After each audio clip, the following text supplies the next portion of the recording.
Good morning, good afternoon, good evening. This is Dan Allen, Product Marketing Manager for Domino Leap. Wanted to welcome you to our webinar today, Exploring Foundry Services to Evolve Your HCL Leap and Domino Leap app development. And we are fortunate today to have Marty Lechleiter, who is going to be leading this session for you and giving you all kinds of great insights into the new things that Leap is doing for you and can do for you. So I'd like to mention that to you. We will hope to answer some questions given the time. And so if you have questions, if you'll go to your GoToWebinar control panel and under questions, if you'll please list your questions there. Do not put questions in the chat, put them in the question area. The reason for that is that we will be able to get a list of these questions and be able to answer questions we don't get to after the webinar. So with no further ado, let me introduce Marty Lechleiter. Well, thank you, Dan. And thank you for having me on this this webinar. So again, I'm the product manager for Leap, and what I'm going to do is take you through an overview of Leap for those that it may be new to, and also I'm going to focus on some of the newer things in Leap. The integration with Foundry Services is one, and there are a few others, and we'll spend quite a bit of time in demo on this.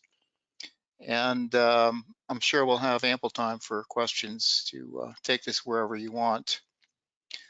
So for those that are not familiar with product, it's for citizen developers, and by that we essentially mean business users or non-technical users. It's not to say that technical people, don't want to use a product that requires little technical skill. I mean, the easier you can make a product to use, the better. But we cater to business users, and the focus is to give business users a tool that they can use by themselves autonomously, and they can automate scenarios where in the past they used email and spreadsheet, and they can improve efficiency and maybe innovate on doing things a different way.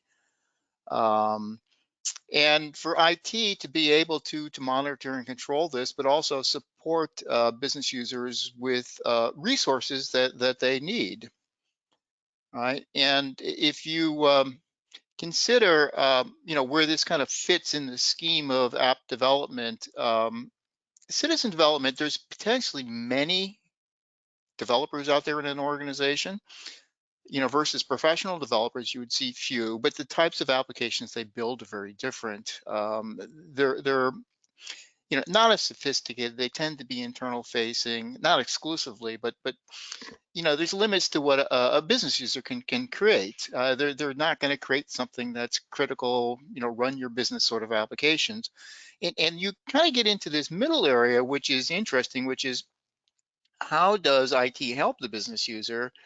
How do they work together, right? And we'll talk a little bit about that, right? So Leap is in this outer space, as we mentioned, and some examples of customers that have deployed this. One is Lufthansa, and in this scenario, they made the decision to deploy it to their entire workforce. So there are thousands of employees that have the ability to go and build applications, and they have thousands of applications. And there's one IT person that looks after it all, and they've found this to be tremendously successful. And the business users have done all kinds of interesting apps that innovate on how things are done. They've improved efficiency. And one of the interesting results that Lufthansa found was that there's this feeling of gratitude or empowerment among the employees. They feel good about being able to solve a problem as opposed to having to rely on somebody else. Here's a completely different scenario. So this is a customer that decided to give Leap to a specific audience, a specific set of business users. In this case, it's tax specialists. So this is the tax agency for the Netherlands, and they had a challenge They still have the challenge and they're working on it. By law, what they need to do is convert over 500 tax forms to online experiences. They also have a design system, which is called Bold. And this design system includes all the different web components they use for all their digital properties. So if you were to go to the Dutch tax office website, and any sort of citizen-facing experience you have with them, you're going to experience the Bold design system. Everything has a similar look, similar sort of behavior, etc. Along comes Leap, and Leap has its own widgets. So the solution here was to enable them to use their components in Leap, which they are doing. And what they've done is they've tuned the components that these tax specialists are building these online experiences with. They've tuned them to the task at hand. So essentially, they've kind of taken the building of apps up a level to more business composition. So many of the prefab pieces are there, and they're starting with templates, and they're there to kind of guide these tax specialists, this limited business user audience, through building these solutions. So this is an example of how IT and business works together. Now, are they side by side building the same app? No. This is more a story of IT investing in a scenario where they're empowering business users to do certain things. And the surround for these business users that IT also provides are all the DevOps, the testing, etc. The IT concepts that business users typically don't know about or appreciate. So IT handles all that. So this is a picture of authoring in Leap. This is what a tax specialist would see. Instead of Leap components, they see their Bold components. But everything else is the same. It's the same framework. The components are WYSIWYG. They have properties. You can set rules, add service configurations to them, etc. So they build out the experience, the form, if you will. And in this case, this is a form that if you buy a car and you move it into the Netherlands, you fill out this form, you get a 2-week grace period, so you don't have to pay taxes on it. Essentially, it just gives you the time that you need to get your registration and everything set with the automobile. So they have this. It's live in production, and the runtime is in HCL DX. So the citizen portal, it identifies the citizen, and the form is specific to them, and the services and the data they see is all specific to them. So that's kind of a different story than Lufthansa, but again, that's citizen development, and that's Leap. And we'll get into this. So the IDE, it's browser based, it's drag and drop. It's WYSIWYG. You set properties. You don't, in many cases, have to write any code. You've got a visual workflow builder where you can define the levels of approval, if you will, or the stages that some item may go through with different actors that need to get involved. You can send out notifications. You can do branching logic, and then this is all based on roles and permissions for each stage, so you can define who the actors are, what they're able to do, what they're not able to do, etc. And then recently we added this capability, and this is something that Dutch Tax is taking advantage of in a big way, to add your own components. And we have samples out there. If you want to learn from them, build your own, you can wrap your own code with just a few lines of JavaScript, and then bring them in and declare them as part of Leap, and they show up like this. And there are data components, there are display components, and then recently we added an array data type.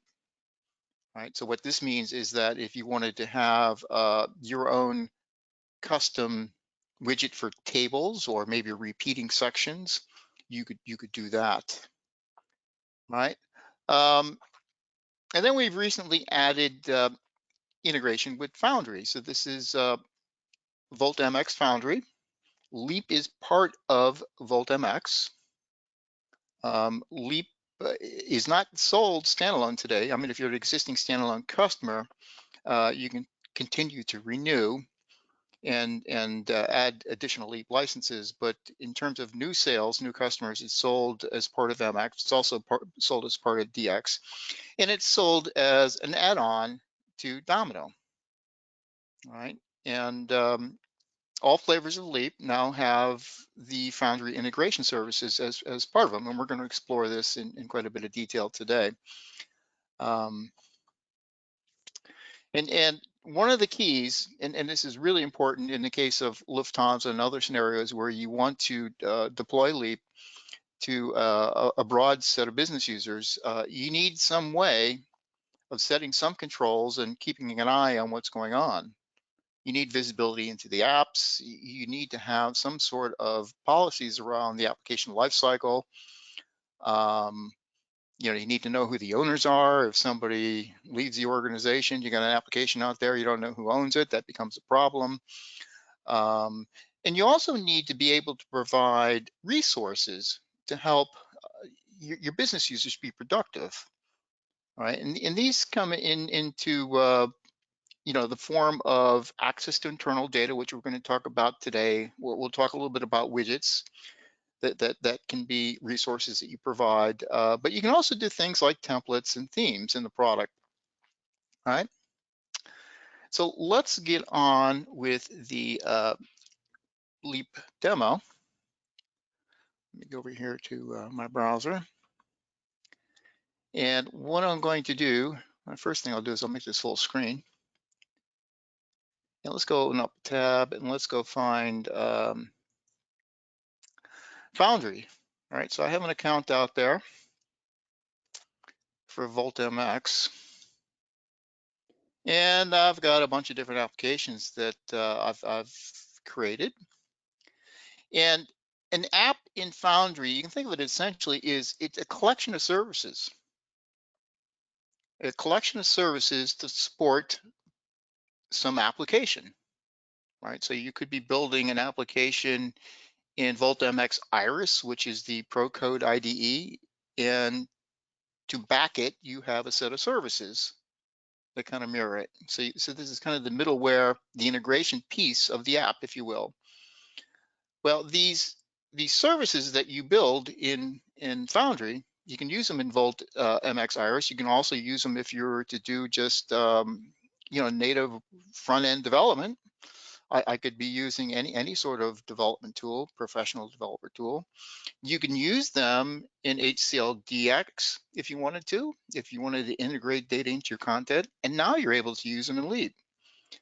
So part of the value prop here is that if you're building these integration services into different enterprise systems, your cloud apps, etc., what you can do is define them in one place, and you can leverage them across the different audiences that might be able to benefit from them, you know, whether that's Leap, DX, professional developers, etc.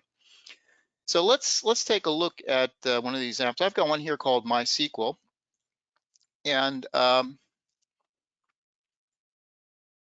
what I have in here is a bunch of, so there's a MySQL service, and then I've got a bunch of operations. So if I click into MySQL in this case, I have a server, which I set up, and this is the IP for it, and then I've got a username and password. And then there's a driver here, which it just automatically populates with. And then I go and I create operations. So that essentially defines, in this case, a connection to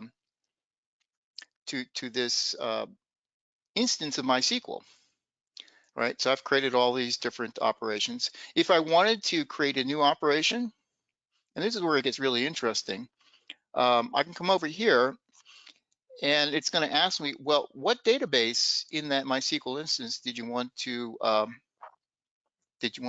create an operation for? Right, so I went and I created a database called demo. So it's looking at demo. And it's asking me, did you want to create this operation against a table, a stored procedure, a function, a view, or did you want to do a custom query? Yeah, maybe I have some custom SQL. I just want to pop in here. All right, I can do that. Or, the easy way is let's just go look at a table. So it's going to list the different tables for me. So I've got a list of customers, employees, order details, orders, etc.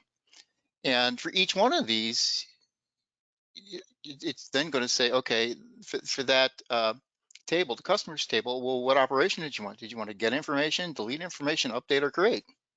So full cred services. So this is pretty easy to come in here and start building this out. Now, I've done a lot of this already, and it's going to tell me that you can't have more than one get customer. And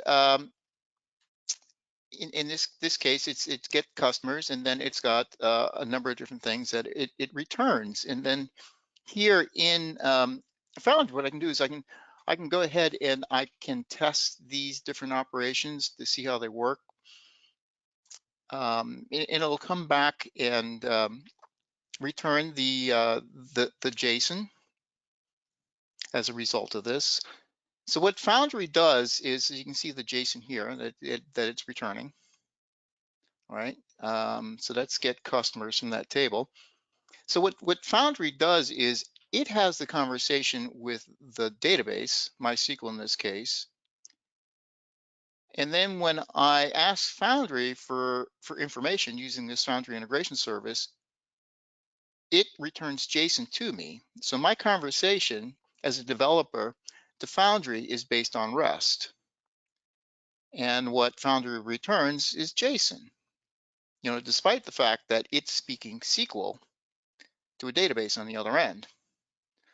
Right? So you can create these different integrations, and at some point you're going to publish them. But you can also create orchestrations where you can combine integrations. So maybe there's a sequence that you need to call service A before you call service B, because there's inputs from service A that go into service B. So you can combine them into one if you want. There are services for building long-running workflows if you wanted to create those in Foundry. If I wanted to create a new service,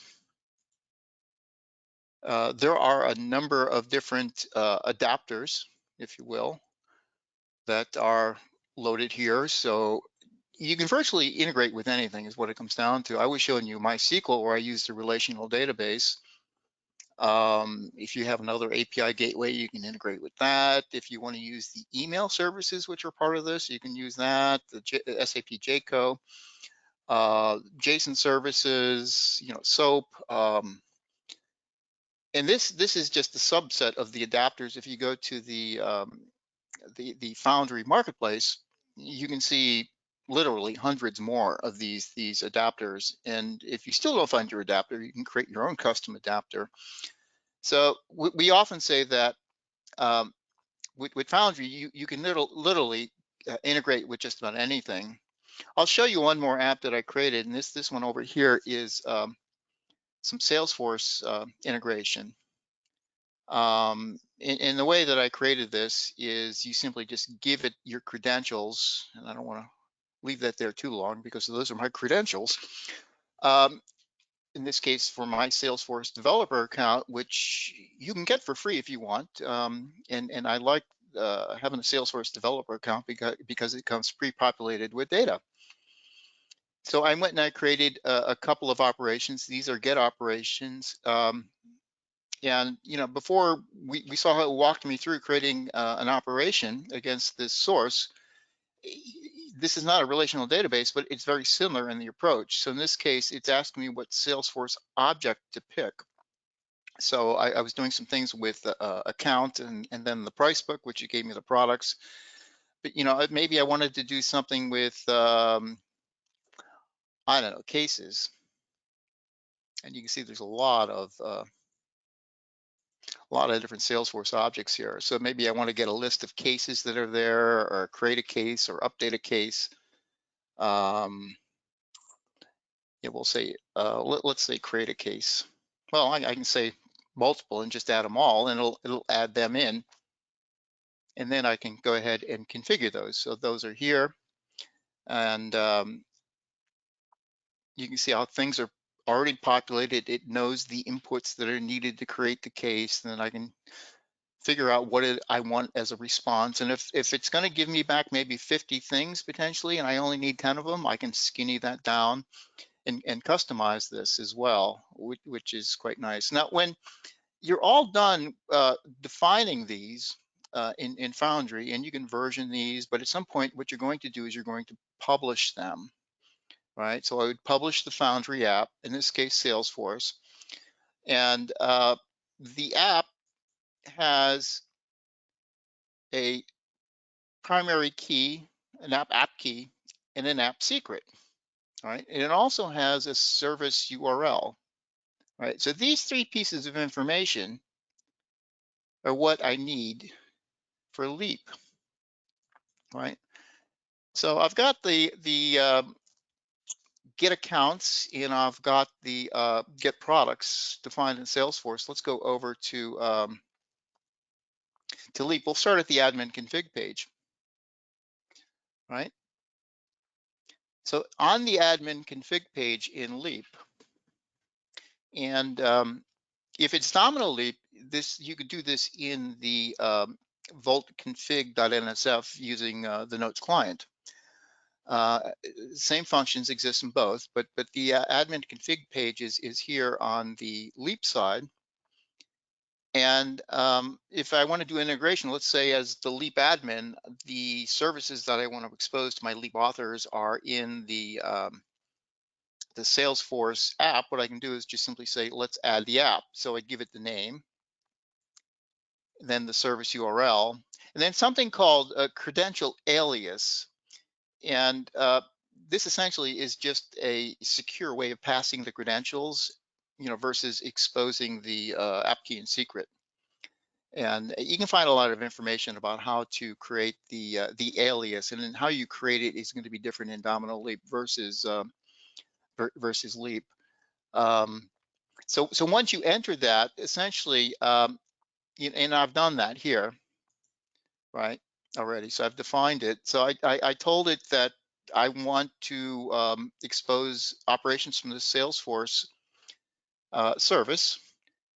So Leap goes ahead and it creates this connection with that Salesforce service, and it finds the operations and it populates them here in this list of services, right? And these are services that I, as an admin, are managing for my Leap authors to have access to, right? So get a list of accounts. So if I decide that this list of accounts, I only want certain users to be able to use it, I can authorize just certain users. If I wanted to let all users that are building apps see that they and use it, they can. So this scenario where, perhaps there's some services that are specific to marketing. I just want people in the marketing organization to be able to see and use these when they're building apps. Others, maybe organizational data. You need to look up some reporting structures for workflow purposes. I want to expose those to everybody. And you also have the ability to determine in the apps that get built using this service, who can actually invoke and execute that service. So perhaps there's some information about products and people in the organization, which I don't want to go outside the organization. What I can do is disallow anonymous access to those services, as an example, right? So you've got this ability to govern the use of the service, and the communication between Leap and Volt Foundry is secure based on the app key and secret. So, if you've got a great way here to kind of curate what you want from Volt Foundry and then expose that inside of Leap for Leap authors to use, right? And so I've exposed all these, and I've exposed all these for MySQL as well. So let's go over and switch roles, and let's play the role of the Leap author, all right? And I believe this is an empty application. Yes, it is. All right, so this is a an app that I started, and it just simply has a title. And you know, maybe what I want to do is come over here and say, let's put in a drop down. So I'll say select account. And if you know Leap, Domino Leap, this is just business as usual. So I want to populate the drop down using a service. So let's go in the service catalog, and you can see that there's a catalog entry called Salesforce, and it has these two operations in it, right? And those are the operations that I defined over here in Foundry, and then, you know, configured through the admin. So those are here. If I look at all of them, you can see that entire list is here. So all these MySQL ones are here. They came across as well. So we'll continue with the Salesforce one, and we'll just get a list of accounts. And there's a bit of information that's coming across from this Salesforce service. So maybe what we want to do is just get the name, and then we can map that into the saved value and the displayed value. You might want to map an account ID into the saved value and display the name, which is why you have the two options there. So I simply just do that, and I don't know anything about the back end and how these are coming about. I just know that it works as a Leap author, right? That's all that matters to me as a Leap author. So I see that it's grabbing the information in a Salesforce, and it's got it there. Well, let's take this a step further, and I'm going to introduce another update that we made to the product. So this is a preview window right here. If I make changes here, let's say I put a checkbox over here and preview this again, guess what it does? It uses the same tab. So if you've ever been building and previewing an app before, and before you know it, you've got like 20 tabs opened up, well, now it's just going to look to see if there's a preview tab open, and it's just going to reuse it, which is, I like that. But I didn't really want to do that. Let's go over here to this other app that I did. Oh, I'm sorry. The other app I did, which is this one. And here what I did was I just kind of extended this a little bit, and I wanted to spare you watching me type and create this table. So I created a table here, and it's just got account details. And then there's a second time that I'm calling the service, but this time I'm using the selection as an input criteria, right? So I'm displaying the list of accounts. And then what I want to do is give you the option of getting information about a specific account, right? And I'm getting that information and put it there. So maybe there's somebody that's working on upsell opportunities, and they're getting some information out of the CRM. And this doesn't have to be Salesforce. It could be Microsoft Dynamics. It could be any CRM source that you want. And maybe I want it all, you know, so I can go get it all. So that's how you can use that service again to you know, do some more interesting, cool things. And as a business user, this is fantastic. There's a whole new realm of applications now that I can create because I have access to that data, right? Let's go take a look at another interesting example that I've worked on here. So this app, all the data is sitting off in a MySQL database on a laptop in my office, running MySQL. And when this opens up, it's getting information from the orders table. There's an order detail table. There's also a customer table. There's an employee table. And then there's a product table. and a shipper table. All right. So what to create this, and it's kind of interesting. I went to W3 schools, and they have tutorials on MySQL, and they have a database that you can play with, and it had all these different tables. And there's in MySQL, there are some commands that you can issue that allow you to see the SQL used to create the tables. So I just simply created all of these tables, and I connected to them in Leap, and then created all the data. So if you're familiar with that tutorial in W3 schools, you may see that the data looks very familiar, and the tables do as well. But in any event, you say here I have CRUD operations as an example. So if I wanted to say that this is a Cardinal Health, not just Cardinal, so I read it now. I updated it over here. Let's play around with the orders. So you notice that I've got IDs here. So this it's all kind of key information, and there's a key that goes from the order ID. So 56 has got detail order ID, and then it's got a product ID and a number. It's like, well, I mean, what if I wanted to join these tables with the product information and customers, so I can actually see some product names in customer names. So one of the services, or one of the operations that I created in the MySQL service in Foundry, had a join command. Got the join command to work, and I just created a service call on it. So now what I can do is I can join all these tables together. All right, and then if I wanted to create a new order here, let's say this employee is creating this, and it does a price lookup there, and I want, I don't know, 8 of those. It calculates the price, and here's the shipper. We can add that order there. So it shows up here and shows up there. And then what I can do is rejoin, and it shows up over here. All right.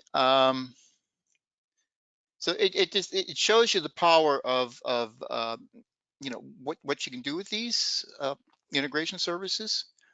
We'll come back here, and I've played around with quite a few. There's a send mail service in Foundry, so if you want to use that, you can expose that, etc. Some other things I did want to show you with the product, the latest and greatest, what's new. We've updated the build app from spreadsheet. I'm just going to minimize this a little bit so I can come over to Excel here. And what I have is this spreadsheet, which has got some information on orders, and it has another table in it on different regions, sales reps, and products. So if I come in here and say, let's create an app from spreadsheet, and we'll go grab that spreadsheet here. And then I can say next. What it's done is it's read in the different tables from the different sheets, and for each one, it's suggesting the widgets for the field in the table that it will create. And if I wanted to drop down here instead of select one, I could do that, etc. And I go create this. So this all looks the same so far, but what it creates is a little bit different than previous versions of Leap. So now if I launch this app, I get a data grid showing me the data, in this case from the sales sheet, which is the first sheet in the spreadsheet. And of course I can sort, and I can expand this and do things like that. But I can also open up a record, and this is the kind of the basic form. And of course you can go in there, you can dress that up if you want to. You can create new, right? And when I update and create new, what it's going to do is redirect back to the grid. So we're creating more of a proper app given the the capabilities of the data grid app page and navigation now are part of the product. So in the past, this was quite a bit of work to have to, not only do I want my form, but I want the dashboard or the grid, and then I want the navigation, and then you have to go into workflow, then you have to do your redirects here. That's all done for you. So the goal is to get the user, in particular the new user, to leap further down the path of creating an application. Right. So that's new and notable. I'll talk a little bit about the custom widgets. I'll create an app here. That's a nice name for an app. And what I've done is I've loaded up some samples, and we have a Git repo which you can get to if you follow the links in the doc. And there are all kinds of interesting examples that are out there. There's a page stepper, right? Which in this case I have one page defined so far. There's a signature widget. If you want to do a rating, you can do a rating. A switch, so WYSIWYG on the canvas when I'm building, and of course WYSIWYG in preview. It knows that there's only one page. I can do my signing there, turn the switch on and off, do my ratings. So these three here, the switch, the signature, and the rating, those are data widgets. The signature, you're actually storing the data behind the signature. I guess it'd be the base64 image of the signature behind that. And you would see that in view results or any other way that you might surface the data. But those are all there. Oh, and this is one that one of my colleagues created, which is kind of fun. You've got a gauge. So this gives you the ability to extend the functionality of the product, to tune what's on the palette, the task at hand for the users that are building apps. It also, in the case of Dutch Tax, solved this problem of how do I keep consistency with our design system, such that this looks and feels like everything else we're building, as opposed to its own Leap unique sort of UI. So there's quite a bit new in the product, and everything I'm showing you, it applies to both Leap and Domino Leap. All right. So let's go back to the charts.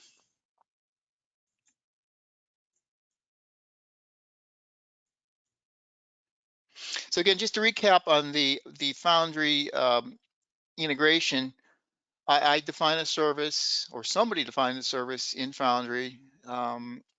The service has operations, which are the gets, the puts, the updates, the creates. And there's this ability for the Leap admin through the admin config page, or through the notes client using the config NSF to add the information and discover the services that are in that app, and then to authorize which Leap users get to use those apps, and to authorize the who's able to invoke those services in the apps that are built. And for the Leap authors, it's just business as usual. It's just more information, more resource that I get to draw on to build cool applications. So in summary, we talked about it's for citizen developers as opposed to professional developers. It can be deployed in any kind of scenario, whether it be your entire workforce, or maybe there's a specific audience that you have in mind for it. And what we see with Volt Foundry is that it adds powerful integration capabilities to Leap. It enables Leap authors to build more productive apps, to build more types of apps, and it allows IT to stay on top of things and to maintain visibility into what's going on. All right. A couple of things. One that I think I did not show was I wanted to, is, and this is my own setup on my laptops. I only have 26 apps here. This came out not too long ago. So as an admin, I've got visibility into all the different apps that are out there. If I want to see details on an app, I can do that. There's an API I can export this. It's a little bit more interesting if you look at the sandbox out there. So here I've got 5,500 apps. You can see number of records. I don't want to expose too much information there though. So that's the admin, and then that combined with the admin config page, and the admin config page is not just about services, but it's also about things like whitelisting and blacklisting and setting up security items. Maybe I want to allow full JavaScript, maybe I want to restrict it, I want to disallow iframe embedding, etc. And I could also define who are my fellow admins. There's this notion of application managers, so those people that can view statistics, but they can't edit the applications. Maybe you want somebody to keep an eye on things, but not poke their nose into the apps. And then I can define who's able to build apps, and then who the end users of the apps are. Do I want to allow anonymous users as part of the mix? Do I want to allow everybody in the organization? So it's kind of an easy way to set all this up here. Again, with Domino notes, this would all be in the config.nsf where you'd be setting it up. All right. So we'll come back here, and that was on that last point of governance and visibility, right? Which it's really critical if you've got a big deployment. So with that, I guess we'll turn it over to Q&A.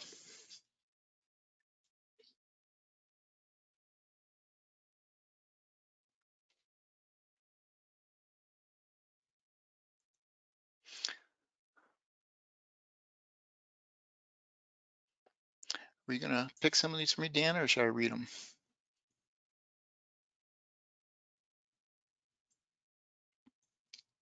I was trying, Marty, to get to the mute button. It was hidden away. No, we'll take a look at some of these, and let me see what I can do to help you through a few of these.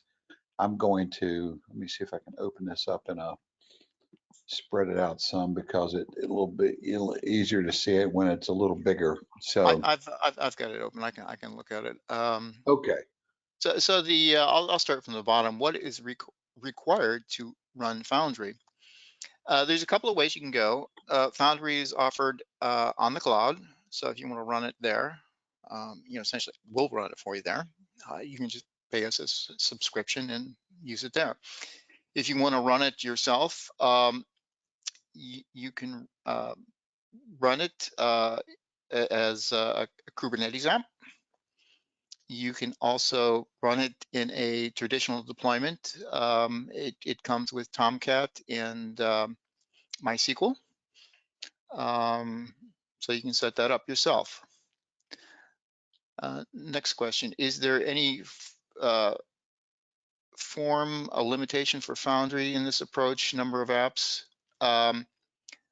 No, there are no limitations that I know of.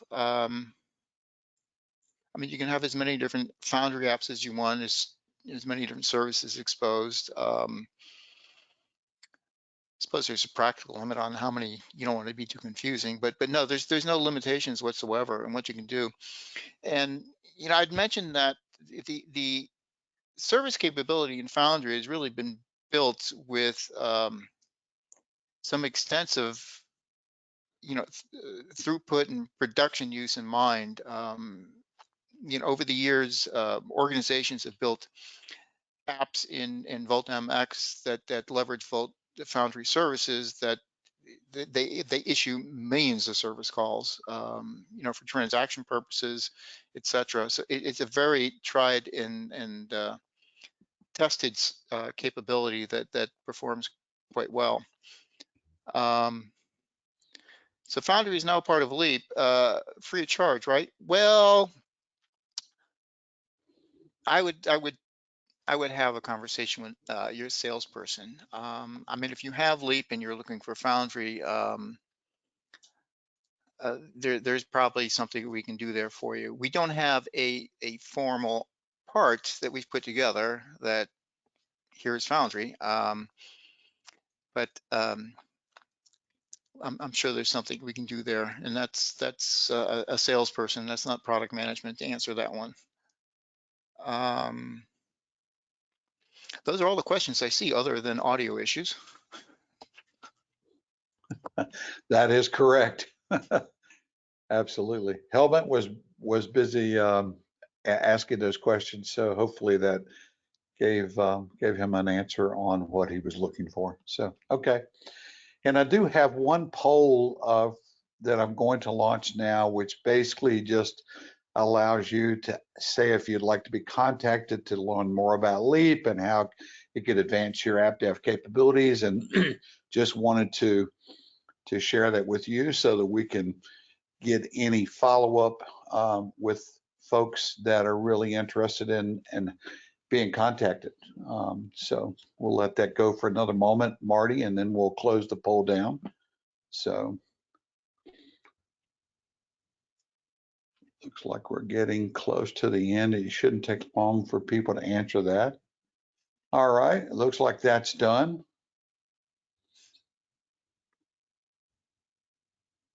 Got 46% have voted. That's actually pretty good. A lot of times people don't vote. So, all right, we're going to close the poll down. We've got that information. Thanks, Marty, for your presentation today, and really appreciate that. And if there are additional questions, I guess we could open it up.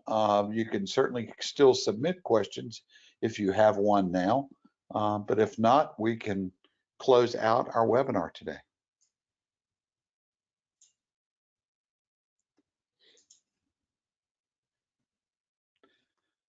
It looks like we've got a couple other questions, Marty, that are coming up.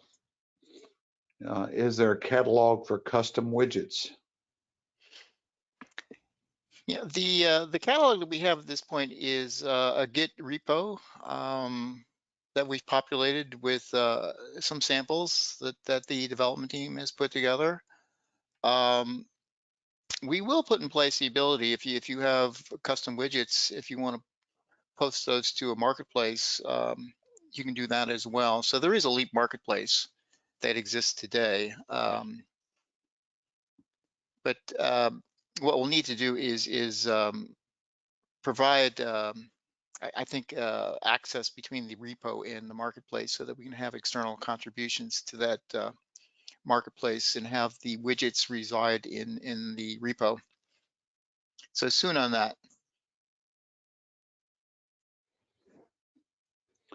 And how does that, Marty, match up with the new Domino marketplace where people can share apps and things? Is that very similar to what we have for? It's the same back end. Okay. All right. All right. Very good. Are there any other questions? And thank you, Stefano, for those. It might be of interest to other folks as well. Any other questions?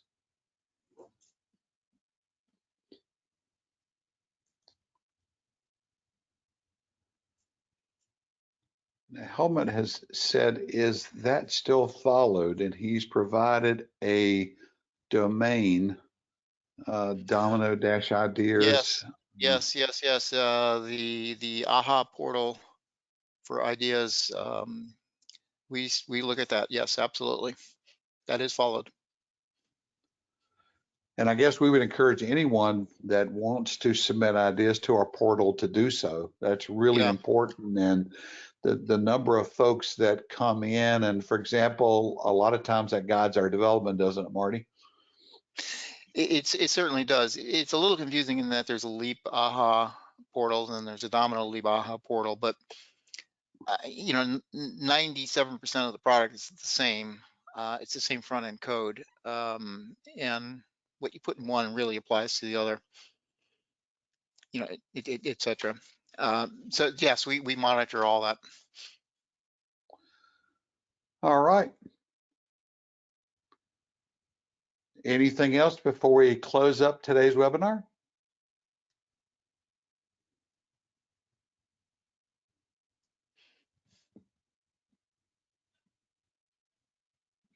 Well, that kind of looks like it then, Marty. I think we are good to close off today's webinar. We certainly appreciate everyone joining and look forward to talking to you on our next webinar. Thank you so much. Thank you all. Bye.